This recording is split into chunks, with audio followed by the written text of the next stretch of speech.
Olá, passando por aqui, terceiro dia da pior semana da sua vida. Esse evento produzido pelo Pablo Marçal, que nos desafiou a participar e tem sido muito gratificante. Deus tem revirado alguns aspectos da minha vida, me fazer entender mais sobre o meu propósito, o meu chamado e também de repartir, né, multiplicando assim as bênçãos de Deus com as pessoas à minha volta. Nesse terceiro dia, eu sempre tenho feito a live juntamente com um evento chamado 452, que é onde a gente dá as primícias do nosso tempo para Deus. E o interessante é que nessa direção que Deus me deu, a gente tem percebido assim que as coisas estão bem ajustadas. A palavra de Deus diz que o reino de Deus é como se um homem tivesse muitas coisas e ele tirava as coisas velhas e ia acrescentando as novas. E eu tenho visto, né? Eu tenho visto Deus fazer essas maravilhas na minha vida e queria compartilhar esse terceiro dia com vocês e assim a gente tirar algumas lições práticas daquilo que Deus espera de cada um de nós. Na live da noite, ele falou sobre reserva mental.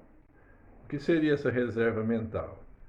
É aquelas restrições que a gente põe em determinadas pessoas. É quando eu olho a pessoa com um julgamento interno, vindo provavelmente de alguma ferida nossa, e ali a gente nos guarda o direito de nos reservar contra aquela pessoa. Então, o ensino daquela noite nos ensinou que essas reservas mentais estão dentro de nós e elas nos impedem de, de produzir mais para o reino de Deus. São algo que está em nós que precisa ser trabalhado, precisa ser liberado, porque de alguma forma essas restrições embarreram Deus de nos abençoar. Não que Deus não seja capaz, porém nós mesmos colocamos como empecilho. Então, se você tem uma restrição, por exemplo, de uma pessoa que é bem-sucedida, você julga ela, você acha que ela cometeu algum delito, algum crime, e isso você cria uma barreira entre você e essa pessoa. Quando na verdade, se a gente aprendesse os caminhos que essa pessoa tomou para ser bem-sucedida e tirássemos lições, a nossa vida seria melhor. E assim ele ensinou como que destrava, como que desbloqueia. Eu costumo dizer que isso é um tipo de fortaleza que entra na mente de nós, baseado naquele convívio que temos dentro das nossas casas mesmo, dos, das culturas pecaminosas dentro da nossa família. Mais ou menos aquilo que todo mundo chama de síndrome de Gabriela. Eu nasci assim, eu cresci assim, eu vou morrer assim. Mas a palavra de Deus diz que tudo que é torto se endireitará. E se nós queremos ajustar a nossa caminhada com os nossos filhos, deixar um legado, deixar algo de bom para as futuras gerações, nós precisamos entender essa posição do legado. E com isso retirar todas as barreiras entre nós, principalmente essas fortalezas mentais, né? Essas reservas que são instaladas dentro de nós. E a palavra de Deus diz que quando a gente descobre isso, a gente precisa vingar esse passado de derrota, cheio de fortaleza, cheio de travas na mente. E a gente só vinga esse passado quando a gente submete a obediência aos princípios estabelecidos no grande livro, a Bíblia Sagrada. E no domingo, logo pela manhã, no segundo dia, a meditação da parte da manhã foi sobre o amor de Deus, perfeito amor de Deus que lança fora o medo. E é interessante que não tem um espaço a ser vazio, sempre ele é preenchido. Então, quando eu tinha naquela cabeça uma reserva sobre algumas pessoas, e eu consigo entender, arrepender, mudar a minha mente a respeito daquilo, o que preenche esse espaço vazio é o grande amor de Deus.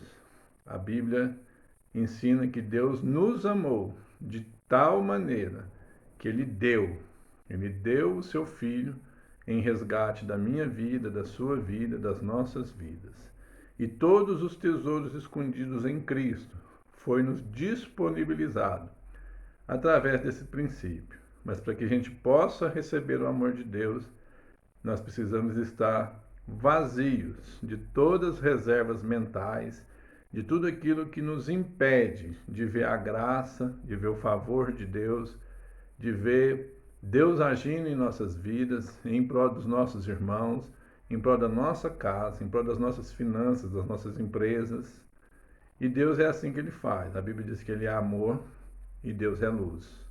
Então, que a luz de Deus possa encher o nosso coração, trazer o nosso entendimento, o sacrifício de Cristo, para que nós não tenhamos nenhuma reserva contra algumas pessoas, principalmente as pessoas bem-sucedidas, principalmente nossos modelos de autoridades, nossos pais, principalmente as pessoas que têm influência direta sobre nós. Que essas reservas sejam esvaziadas. O interessante é quando você pede a Deus o olhar dele sobre aquela situação. Deus te mostra como ele vê essas coisas. Você já parou para perguntar para Deus, Deus, como que o Senhor vê a situação que eu me encontro? E você já parou para ouvir o que Deus tem a responder? Por certo, Deus nos amou, Deus já deu o Filho dele, e precisamos, através das nossas decisões, nos esvaziar de todas as reservas que nós temos no campo emocional, no campo espiritual, para que a bênção e a graça e a prosperidade de Deus cheguem sobre nós e assim a gente possa repartir com os nossos irmãos. E é só como Jesus fez lá no monte. Ele deu graças a Deus, repartiu o pão e multiplicou aquilo que era pouco para mais de 5.000 homens e mulheres. Que Deus possa te abençoar e que você venha entender que quando você esvazia e pede a Deus, Ele vem e preenche com seu perfeito amor, lançando fora todo o seu medo. Amém? Deus abençoe.